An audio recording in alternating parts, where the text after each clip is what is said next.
Hello, everybody, and welcome to the first of the 12th nights. Here we have Annie, Pluto, and Lisa Risley, or Riz. Annie Pluto is the artistic director of OSP, and both of these are the wonderful ladies, are the founding mothers of the Oxford Street Players here at Lesley University. First off, I want to thank you guys for coming and talking about the Oxford Street Players, and this is the 25th anniversary. And first off, I want to talk about the first 12th night ever prequel show. Can you guys talk a little bit about that? The 12th Nightmare. That's what I've always called it. Quick little bit of background is that in the fall of 1990, I took Annie's Shakespeare class. I was kind of adrift at that point. I was intending to become an English teacher. And okay, Shakespeare, I got to study Shakespeare. And Annie's class was amazing. It really, it changed my life. It was her approach, the way she approached teaching. A lot of other universities, when you take an intro to Shakespeare, you get bombarded with one play a week for a 12 to 14 week semester with nothing for background. I mean, with the barest minimum for background and zero context for studying the plays. Annie threw that model out. It was wonderful. I think we did 5 plays over the course of the semester, and every one of them preceded by at least 3 lectures focusing around social history, constructs, and I mean, just everything that would affect someone living in the 20th century. I was not a historian at that point in my life. Brought me into being a historian and a Shakespearean. So anyway, gentlemen came in to lecture about the Shakespearean authorship question. I'd been introduced to this a year before. I was like, oh my God, all this makes sense now. I have an author to connect the plays to. All right, this is great. This guy also happened to be theatrical director, the program director for liberal arts at that time, wonderful gentleman by the name of Steve Trainer, wanted theater. He really wanted theater at Lesley. But I'm like, oh my God, I want to do this. So this poor guy was hired as an adjunct. He'd never worked there before. I was a staff member at that point and a part-time student. So I'm like, I can help. And the 12th nightmare happened. Annie and I were roommates at that point. We became roommates in January of 1991, literally 30 years ago.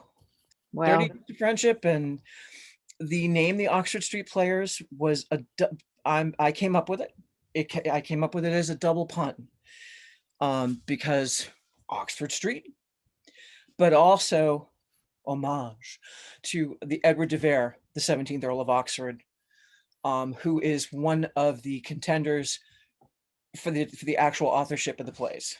It was theater by fire. The great culmination of it was that we had 2 weekends of performances of 12th Night.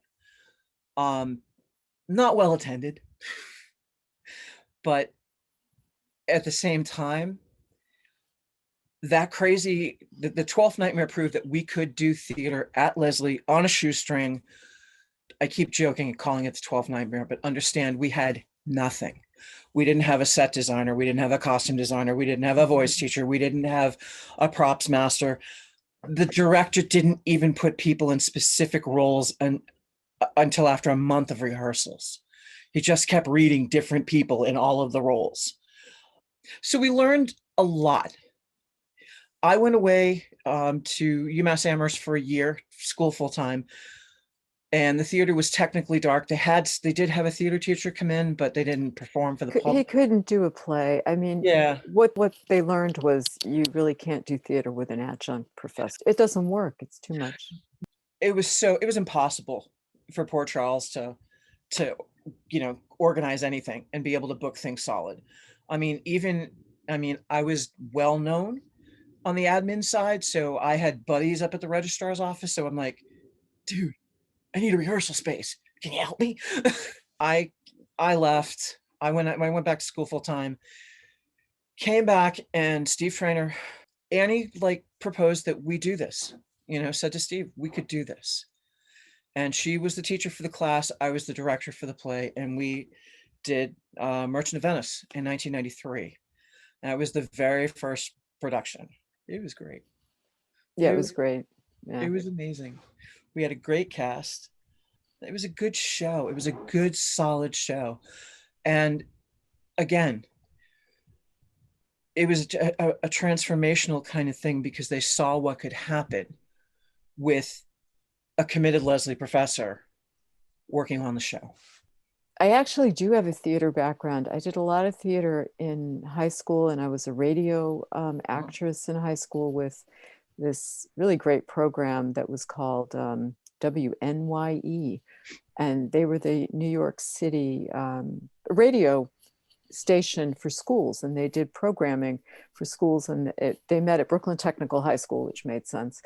And you had to audition to become an actor there. And I did in high school, and I did that for 2 years. And then I did theater also as a kid. I did musicals because I could sing, and some dancing.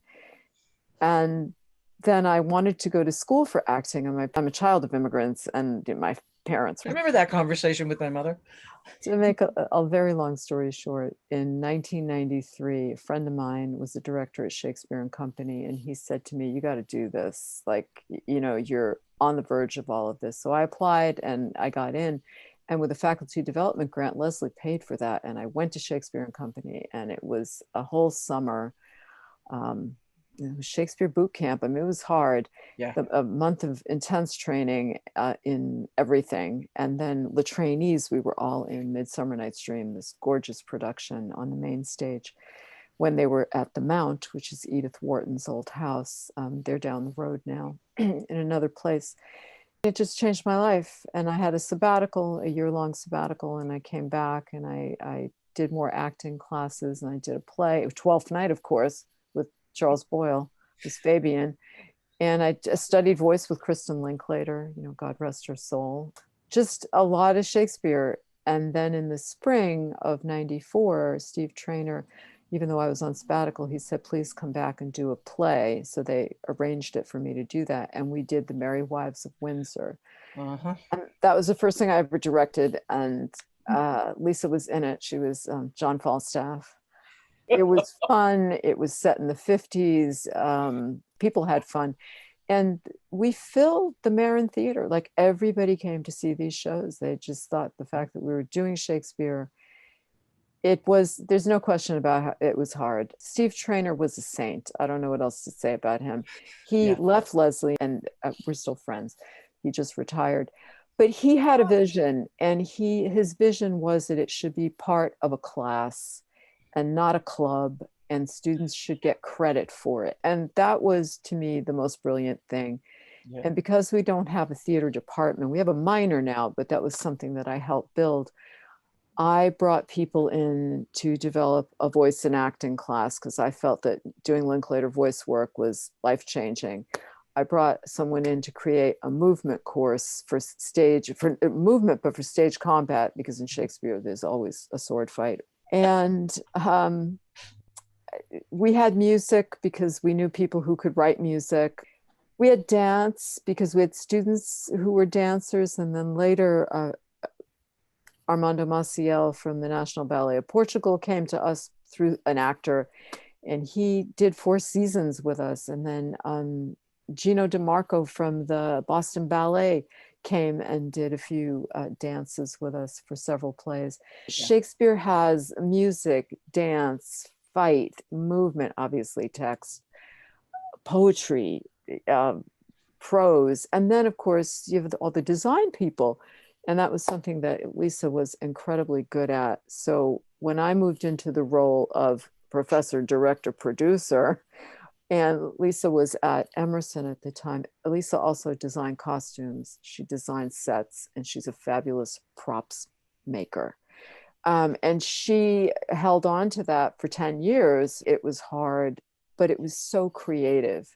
Yeah. And to get to work together like that was a blessing. I don't know what other word to call it. A gift, you know, kind of a rare gift. It was. I mean, and that was, and for 5 years, I taught the design component of the class, which was, it was incredible. I mean, the thing about starting with nothing is that, and having no formal theater department, it was awesome. In one way, it was hell. In some ways, it was hell. In other ways, it was awesome because we had a freedom that you don't get, you know, in a formal theater department. And having dealt with two big theater schools and their departments, when I was at Emerson, they were quite disdainful of the work I was doing at Lesley. And I'm just like, I'm getting more practical experience and more joy. This is why I do theater. At one point, I was accepted to the MFA directing program at the Actors Studio in New York. And I opted not to do it because I realized I had no desire to go on the professional stage. I'm an educator. I'm an educator by training, an educator by nature. And that was the joy of it for me always. When you have a kid who's come in and has no connection to Shakespeare and doesn't know what's like, why am I in this class? Oh yeah, it fulfills one of my gen eds. Oh yeah. And all of a sudden they get it. To watch that moment, to see this, you know, in theater, we're all outsiders on some level or another. Mm-hmm. To see that kid on the outside suddenly realize that they're not out anymore. They're in. They're a part. There's a joy. There's such a joy. And I'm getting chills right now because remembering that transformation and seeing so many students go through that moment when they realize that, wait a minute, I'm part of this. I'm important. What I'm doing here is important. That's the thing on the tech side too. The focus is all about the actors, or that's what it seems like. Right. Okay. That's what it can feel like. And the great thing about me handling the techies is like, we're all important. There's a diagram I've used in teaching. It's a wagon wheel. And this idea that a theater production is not a pyramid, it's a wagon wheel. And that at the center, the spoke that we're all turning on is the play. And the hub that's around that spoke is the director and their vision. And we're all spokes. We're all spokes on that wheel, feeding in, supporting, and keeping it turning. And one spoke breaks, it'll keep going, but it's going to get shaky. So this is why we all have to be in there, and we're all in it together. It's a really valuable way to look at not only a play, but at life. This was the approach. It's like, okay, we've all got value. Everything you do is important. If you're not there to help an actor change into a costume, it's going to screw up what's going on stage. So just because you're not out there on the stage saying the words doesn't mean you're not important. So, I mean, that became a part of the philosophy too. And that's very important. There always was that a separation between actors and tech. And, you know, as the director, I'm like, everybody's important and the tech are very important. And especially this year, it's a radio play and there's going to be 12 nights of programming. The tech are very, very important this year. We're in a pandemic and I was going to be creative. So this is what, you know, came out of it. And the tech are, as I said 3 times, the tech are supremely important. What are some more like memorable moments that have happened for OSP? This is a good one. People who know the Marin Theater, correct? I mean, there's been some renovations in that building. The Marin Theater was really a lecture hall, so keep that in mind. So the dressing room was stage left, and if you went in the hallway out of the dressing room, you'd be in the bottom of, is it Mackenzie? That leads to Whitehall dining room, if you keep following it. Yeah. But it also leads to this underground passage that went to the old library. And then there is a door to the right of the costume room if you're walking out of the costume room. Now it's used for storage, but it used to be fitness room. But when it was the fitness room, during the productions, they would allow security to open the door on the other side of the fitness room. And that would take you up, it would take you to stage right, backstage right. So you could actually cross over, you know, from stage left to stage right underneath the theater. Now into the we props can't closet. do that. There is still the props closet still there, but now we can't do that. We have to go outside onto Oxford Street to cross from stage left to stage right. So if it's raining, and there have been many rainy opening nights, we have tech people back there with umbrellas. We've had voluminous costumes, depending what the show was, and you'd have to walk people over. But a memorable occasion was Comedy of Errors. So two of the actors got on the treadmills, right, between scenes. Yes. And it was the Duke of Milan and one of the female characters, and the other characters standing on stage saying, "Your Highness," you know, "Your Highness." And the audience is laughing. It was so wonderful. And then they looked at the audience and they said, "I'll be right back." And they ran, they ran off stage right, went into the workout room and probably were screaming their heads off at them. And then all three of them ran back on. Everybody was clapping. And I love live theater, because when you screw up in live theater, you must fix it. To me, that's like where the real theater happens, because you have to improv it. And I always tell people before, we go on opening night, I'm like, your scene partner's job is to take care of you and make you look good. That's everybody's job. Take care of your scene partner, make them look good, because if we're all doing it, then we all look good. That's one of the best things. The first 12th night, in the 12th Nightmare, Mariah missed her cue to come on. And Toby, I was playing Toby, and it's like, look, whatever his line is about, yon something approaches, and me my and noble gull catcher. That's it. And I'm there doing the swaying with Fabian over my shoulder, and no Mariah. And it's like, methinks I thought I saw Mariah, Fabian. Come, let us go and find her. Go find her. That's what you do. Yes. And that was the intermission break. So off we go. And don't worry about it. We covered. We'll pick up it after intermission. Right. But it was like, what do we do? The Madonna, the bubblegum Madonna. That was the best thing. That was the second 12th night. That was the first one you directed that was set in the 80s. Right. 70s. No, 70s. Oh, that's right. The 70s. late 70s. That's right, because I was the voice of Radio Free Illyria for that one with the music. That was so much fun doing the pre-recorded music in between. So somebody's grandmother donated their garden Madonna, and she needed a lot of work. She was just faded and chipped, and so we had her, and she had donated her. She was a gift to the theater.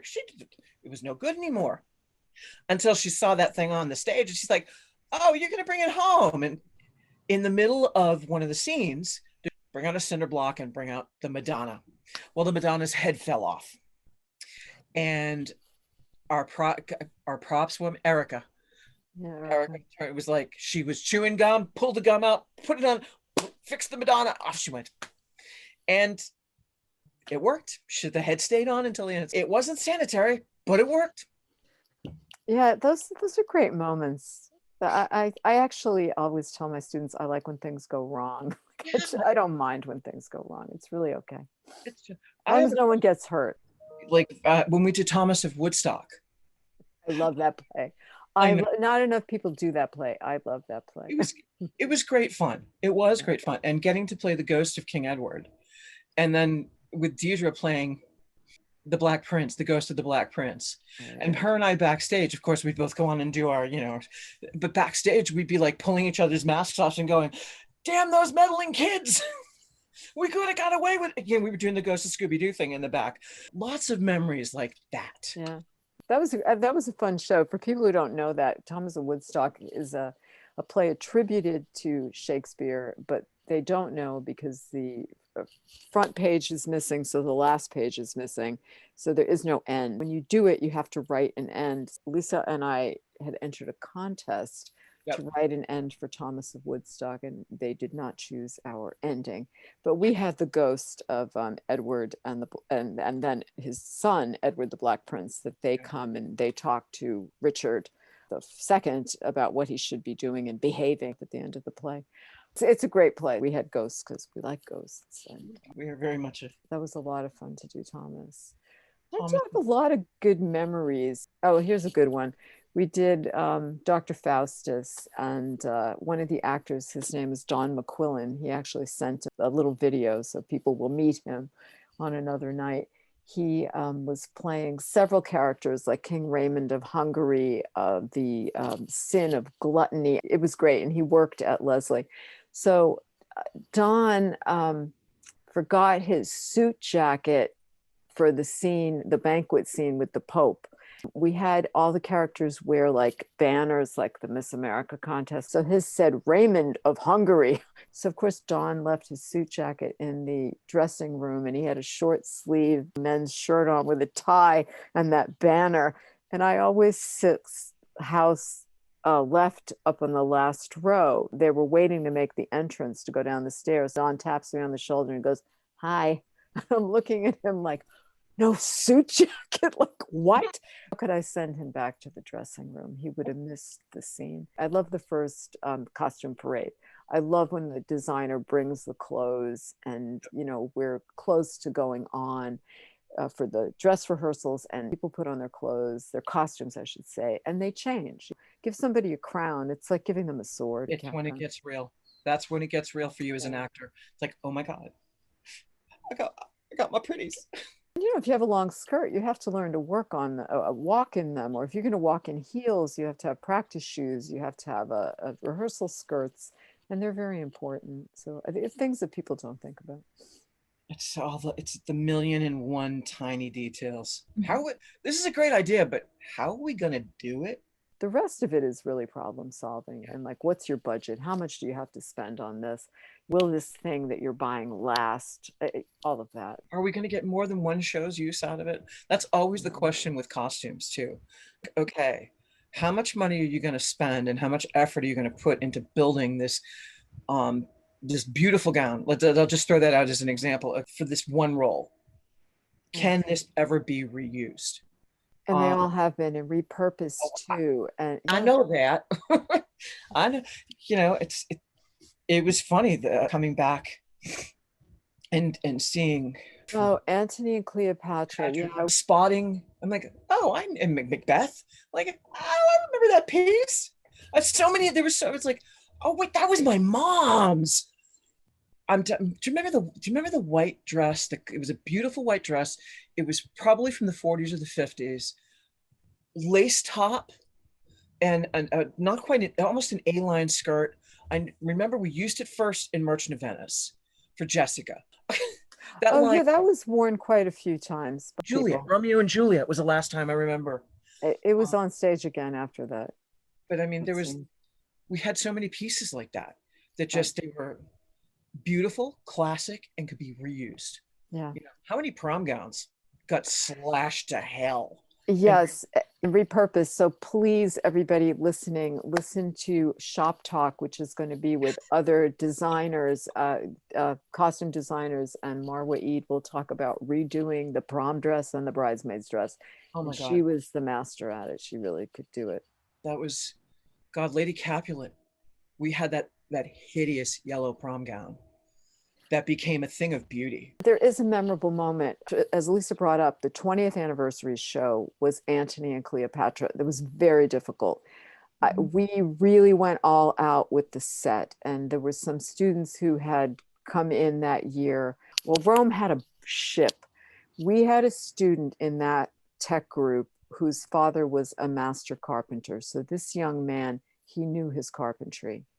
And we had a couple of them that knew what they were doing. So my husband was the tech director for that show, Terry, and he sat with these boys and they designed a ship.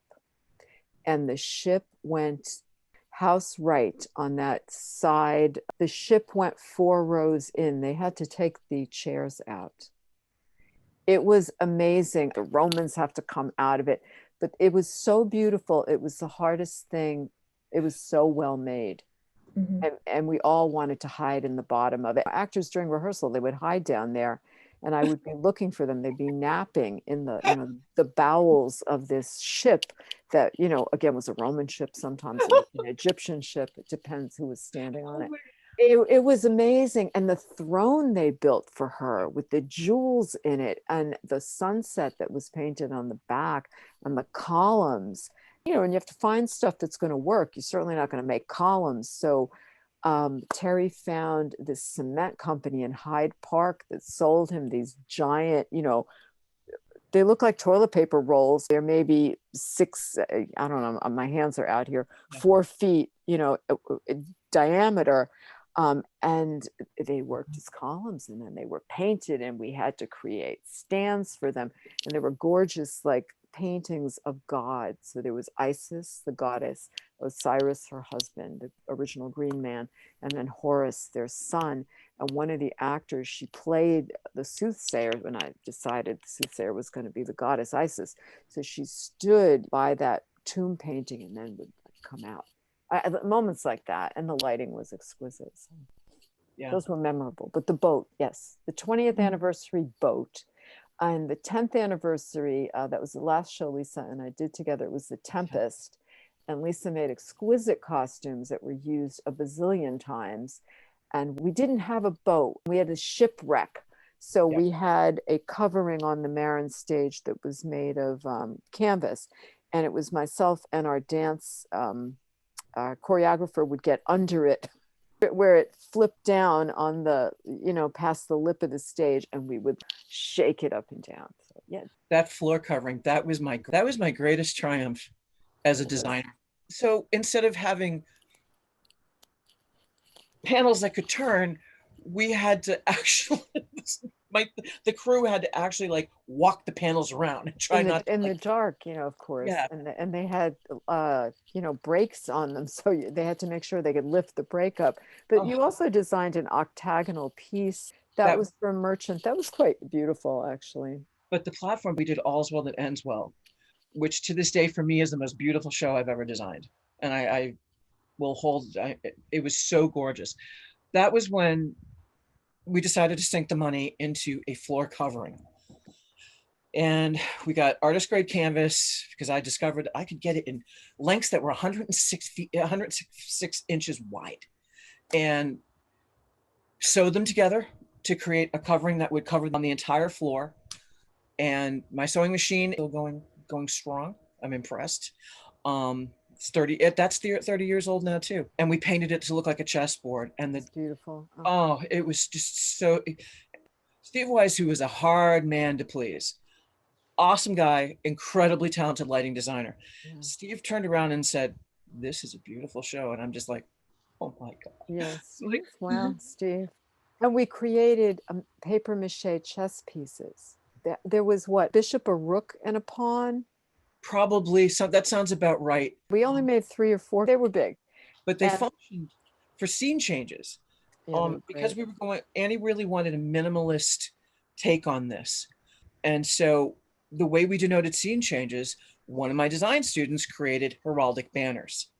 And they were, you know, painted canvas. One of our lighter people would come out, and I can picture her perfectly. She had glasses. I think she's a librarian now. Liz Phipps. It's that's Liz. It. That's it. I knew it was Liz. Would come out with the banner, and she would hang it up and take away whatever was on the throne, because that was the trash. That was the horrible neighbors left it in front of my house. So I need a throne into the car. And that was when I had the station wagon. That just made me think of something else that was fun. It was the night we created beards for girls. And we had a stage manager, Andy Wakefield, who was my student first. Yep. And then she was a stage manager when she was a student, but she came back to be a stage manager, actually worked with the OSP for 18 years, a very long time. And she was fabulous. She was one of these hands-on people that could do a lot of things. Lesley was a women's college until 2004. And AIB, now LA+D, it used to be the Art Institute of Boston at Lesley University, because they merged with Lesley, I think in 1998. Sounds about right. I would say to Andy, gotta do beards. So she would say, don't worry about it. She would always she would buy the crepe hair and the liquid latex. And she would sit there with me. I'd be doing notes, right? And she would look at, and she would pick it up and say, what do you think? She'd be done. They'd be drying on a seat. And like all the women would have to then come down, and she'd be spirit gumming the beards. But it was one of those fabulous moments because it was a room full of women. their beards on, and and weapons. It's fun. All of this is fun. Cod pieces. The cod pieces. The hardest thing in the world, the most embarrassing memory for me, measuring for cod pieces. The girls thought it was the most hysterical thing on the planet. There's a box of them. They're upstairs in the costume shop. One of them has a rooster on it. And if we ever are able to mount a gallery show of some of our crazy props, the cod pieces deserve to be an art piece, an installation. It was a beautiful show. And the chessboard, it was just gorgeous. And of course that was black and white. With the white was, had gray in it, but it was, very beautiful. Randy did an amazing job painting that. He really did. Yeah, he was a good scenic painter. You guys talked earlier about how students get credit for the Shakespeare class, and even in the show, you're still teaching people Shakespeare, and there's still a lot of teaching going on. So what are some of the teaching highlights that are also involved in OSP? There's a lot of teaching that goes on. So I do obviously the teaching of the text.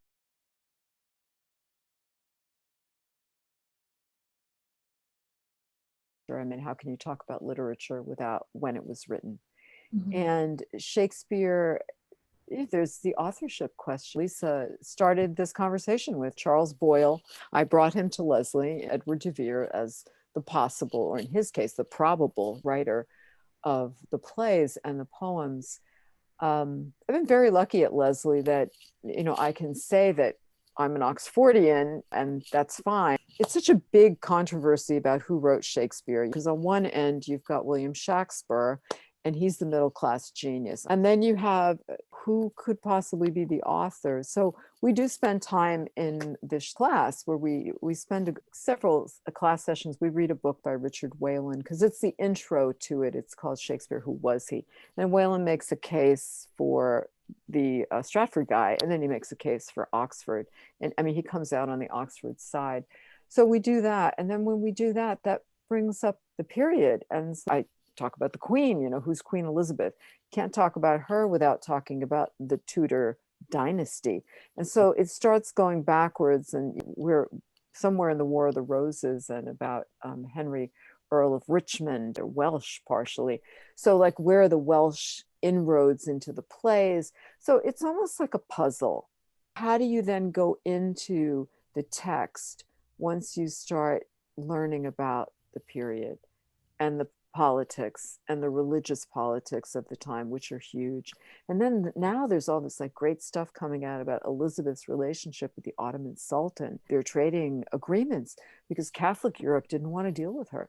The Ottoman Sultan was very rich, had a very big empire. He was willing to deal with her. I believe he even wrote her a letter and said, "Would you marry me?" Of course, it's not going to happen. But so Illyria, let's take it to Twelfth Night, right? Illyria is, Albania, but there's the Illyrian coast, which is actually in the Balkans. So the play is set in the Ottoman Empire.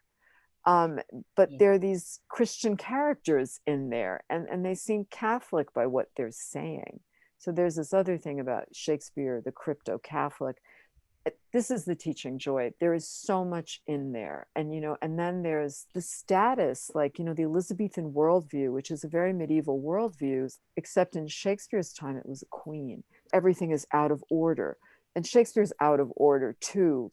His character, obviously about gender. And one of the reasons I picked Twelfth Night is that it is a play about gender. It's a play about homosexual love. For me, there's a lot of joy in teaching all of this. And when people grasp it, when they get the language, I'm like, you got it. And those moments when I'm working with actors and they're like, I don't get this. And then there's aha, and the light bulb. I can just see this light bulb, a fancy one going off. And who has power and who does not? Right, it's about power. How do you gain power? Again, and it's funny. It's one of the ways I would always part of our intro when we do our first class back in the day, I would always use the Boston accent approach. It's we're not doing Shakespeare, we're doing Shakespeare. Watching the response that people would have for that, of course, it'd get a laugh. Talking about how human these plays are, because one of the things that was always off-putting to me, I always call it the Larry Olivier approach. Of course, you have the Lord Larrys. Okay, what's the point, because it alienates people, because it's high culture. It's like, it's not, it isn't. These plays were performed first at court, okay? And I'm going to say this right out. I am a staunch Oxfordian. I've been an Oxfordian since 1989 when I saw the Shakespeare Mystery. I've been thrown out of professor's offices at UMass. I don't care. You don't. I know how to shoot holes in your arguments because they don't work. And the way I come at it is, I'm a working class Boston Irish kid. All right. One of the reasons why I have an amazing education, encyclopedic knowledge of so many different things, is because I grew up in the late 20th century in the most educated area of the United States. I had access to amazing libraries. I had television, I had cable, I had access to entertainment, to magazines, to everything was there for me to find and read. So the Stratford man did not have these things. Mm-hmm. And when they talk, well, the Stratford Grammar School, it's like, the records are missing. There's no proof that he attended. His will to bequests to theater people are interlineal. None of the signatures match, and they all look like that of someone who is illiterate and didn't know how to write. It's like dealing with religious fanatics, arguing with Stratfordian professors. A, because they've got a lot of money, they've got careers invested. England's second biggest tourist industry is Shakespeare after the monarchy. Love the expressions on people's faces, especially when you get the ones who've done it before with very serious directors. It's like, not here. Doesn't work here. Because you do it that way, you lose the humanity. You lose your audience. The reason why the tragedies work is because they're not endless bits of, oh my God, oh my God, oh my God. Is this a dagger I see before me? Who knocks without? And you've got the porter, here you've got Macbeth and Lady Macbeth upstairs planning on killing Duncan. And you've got the porter taking a whiz on the door while someone's banging because he's been woken up out of a drunken slumber. If you take that humanity out, and this is one of the problems that happens for me with the Stratfordian argument, they remove the humanity.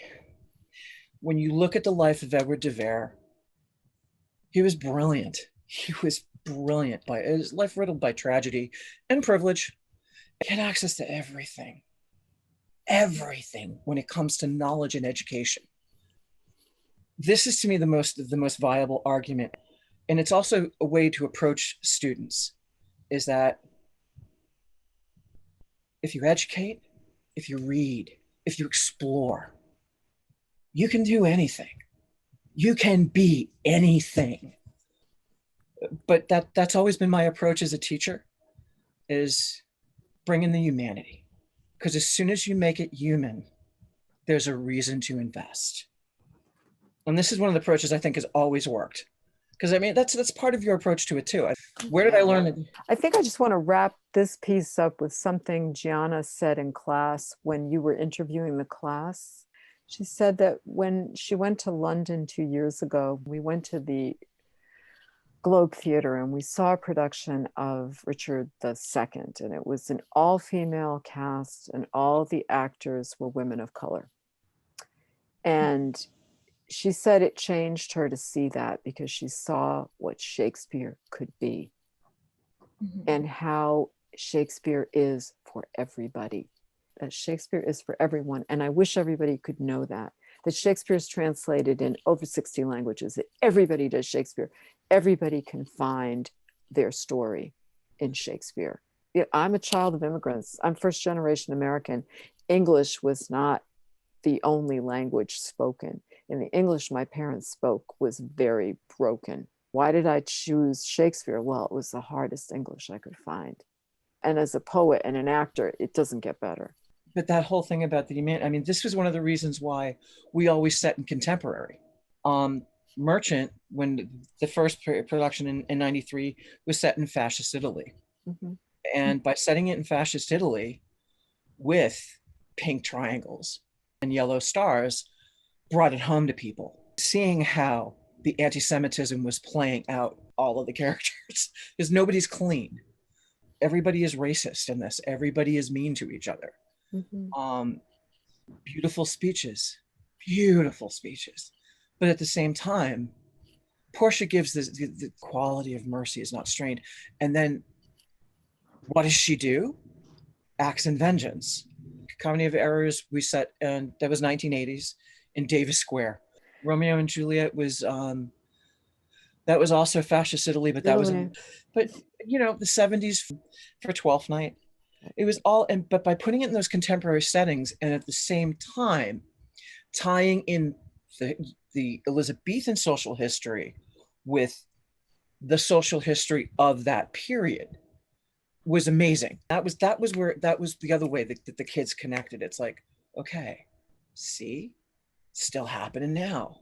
Right. You know, we still have these divisions. There's still people being cut out. Human beings are human beings.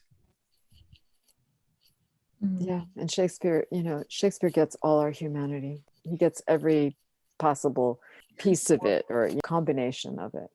Yeah, that's like what my dad always taught me. That he'd always take me to like Shakespeare in the Park here in Houston whenever we first moved here. It would always be in contemporary settings, and they would always be saying something, and so my dad always had me like tell him what was happening afterwards. So I was learning, and it's awesome. And I love how like universal Shakespeare is Right. in general. It's like it's super cool. Like even my grandparents who are immigrants, you know, Right.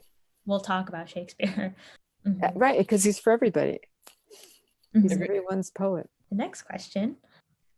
So, what is the most rewarding part of being or of having OSP and working with all these students throughout the past 25 years?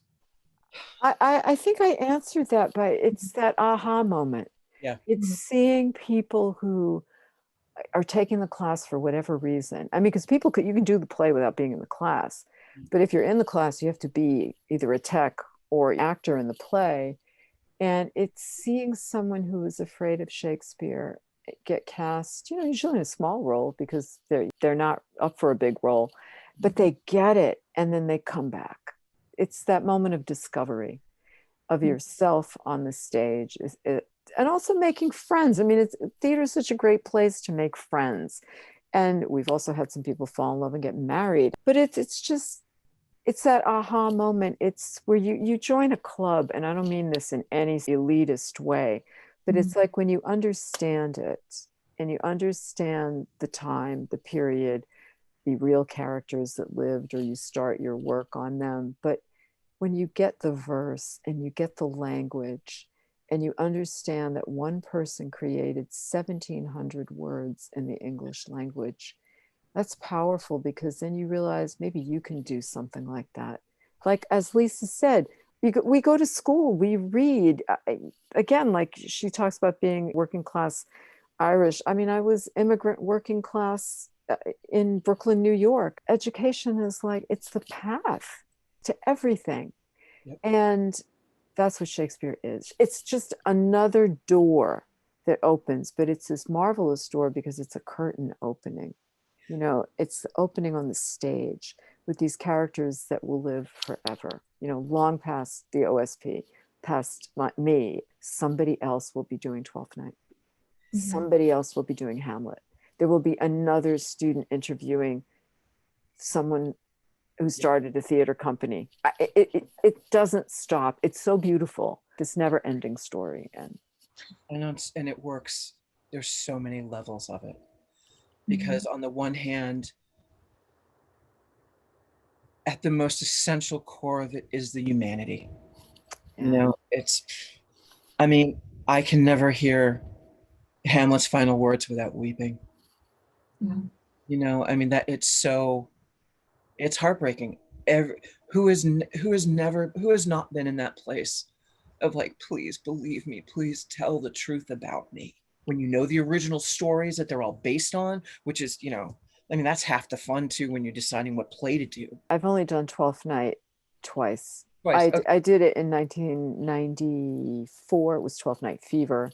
And then doing it this time, I've only directed it twice. And, this is really different directing a radio play. So 3 different times, Mm-hmm. 3 different experiences, Oh, and yeah. always something new, always a new way to go in. Yeah, the text is always the text, but the director is different. I mean, it's like you grow after like 20 years. I'm a different person. So now I'm looking at it differently, and I find things. I love this part about Shakespeare. It just gets more complicated and complex and bigger. It's just beautiful. And you never get to the. You never get to the heart. That's the joy of it. It just never stops. But just to go back to the question, I have to agree with Annie. It's the aha. Mm-hmm. It's that moment when a kid who has been lost suddenly isn't anymore, and the way you see them grow as a person. I mean, I have friends that they started as my students. That's how we started. When someone who's used to being an outsider realizes that they're not anymore. They're wanted, they're necessary, they're needed. A Shakespeare production is a machine, and every piece is important.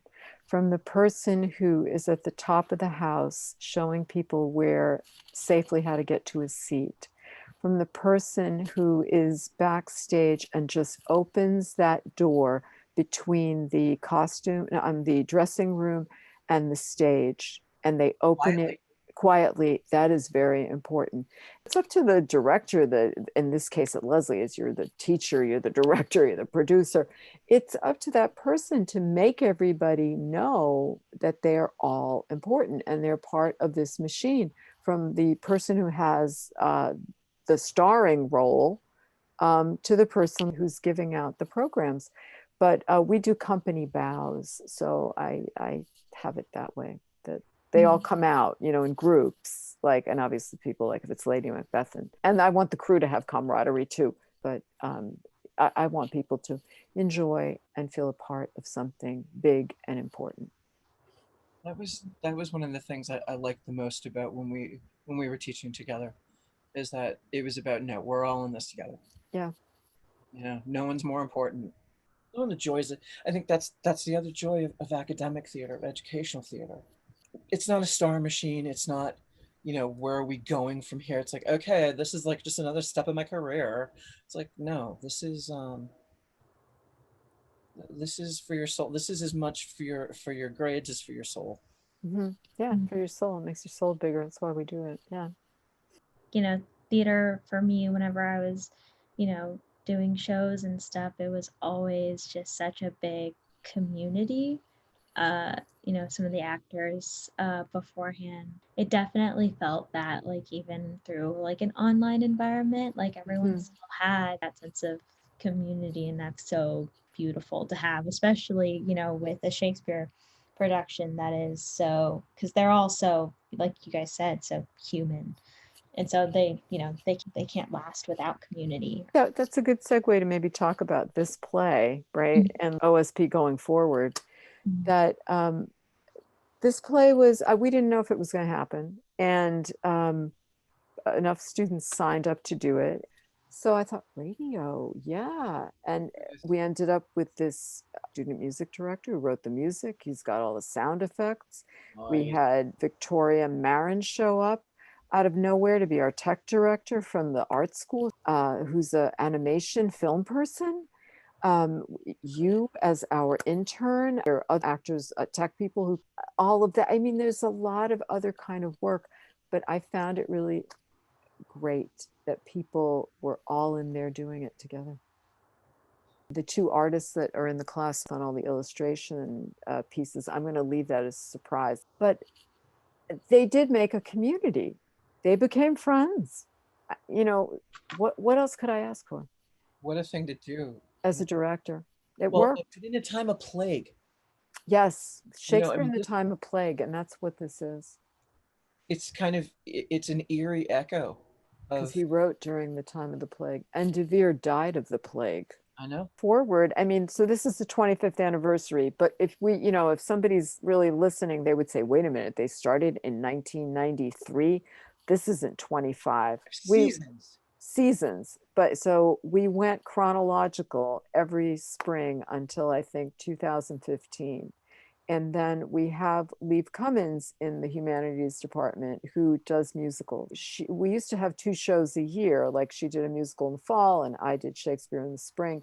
And then it had to go to 1 play a year, so we switched them out. So now it's every other year. And Liv, now she's doing cabaret where the students create their own play. So that will be next spring. So the next Oxford Street Players production will be the spring of 2023. And I haven't done Hamlet yet. I've been in it. I haven't done Midsummer yet. Been in it. Haven't done it. But I really don't know what it'll be. But, I have a lot of students really intrigued and wanting to do it again. I want to thank you, Annie and Riz, for telling these amazing stories and sharing and speaking about OSP. And also want to say congrats on 25 or 25th anniversary, 25 seasons, because that's super amazing and super awesome. And I personally can't wait to see or hear the show. Hear the show and all the other fun stuff that's going to be all week. And the rest of the 12 nights. Right, 12 nights. And for people who don't get it, Edward de Vere's birthday is April 12th. And then the last night, which is when the show goes up, right, the radio, that will be William Shakespeare's birthday on April 23rd. So it worked out great.